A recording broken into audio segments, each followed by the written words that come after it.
কিনা কিছু জানি না। তার বউর লোকে বলে সম্পর্ক লাগি মারছে, এটি বল আমি জীবনে বিশ্বাস করতাম না। আমি কেন কিভাবে বিশ্বাস করতাম না এই কথা? তার বউর লোকে সম্পর্ক লাগি মারছে, মিশা কথা কয়ে মারছে। ওখান তার ফাঁসি দিত আমি চাই। সন্তানের কত বছর? 5 বছর চলে। আর তো পুরো পরিবারটাই শেষ। সব শেষ। আপনি কি এর আগে আপনি জেনেছিলেন আপনার স্বামীর সম্পর্কে? না জানি তো সম্পর্ক নেই, এত নিশা টেশা খাই এটা আরেকবার কয়ে গেছে মন্ডল যে থাকি মালিকেরা কুদাইছে রে, কয়ে তুই কিতা কিতা খাই গেলে আবল তাবল মাতস। এরপর থেকে মনে এর ভিতরে কি জিত আমরা তো আর জানি না। আজকে কালকে রাইতে আইসে আমার দিয়ে আমার বাপের বাড়িতে বালা, হ্যাঁ সকালে বলে খালি চা খাই এই জায়গাটা গেছে যাইতে বলেছে মেয়ের মারছে। আমি আসলাম না।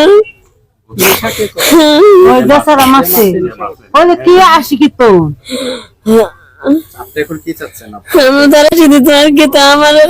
আমার পরের বুক খালি করছে, তারও তো একটা বাচ্চা আল্লাহ দিছে, তারও বুক খালি বুঝক কিরকম লাগে। আমার ছোট বাচ্চা, দুধের বাচ্চারে মা বাবার লাগে নিতা না, দরকার আর কি। বিচার তো করতো না, ঘুষ খাইবো পুলিশে, টাকা দিব, ঘুষ খাইবো, খাইয়া চাইরা দিব। তারা তো এই বিচার যদি সঠিক ভাবে করতো এরকম এই না বাংলাদেশও আস্থা পৃথিবীর। তারা ঘুষ খাইয়া খাইয়া চাইরা দেয়, ঘুষ লুকায় লুকায় খাইয়া চাইরা দেয়। সঠিক বিচার তারা করে না। সঠিক বিচার করলে দুনিয়ার মানুষ সুন্দর ভাবে বাঁচতো। পুলিশের সামনে কইছি আপনারা তো আরো ধরে নিছুন, ঘুষ খায় ছেড়ে আমরা পুলিশের সামনে কইছি, আমি কইছি আরো ধরে নিছুন, আপনারা তো একা ছেড়ে দিত।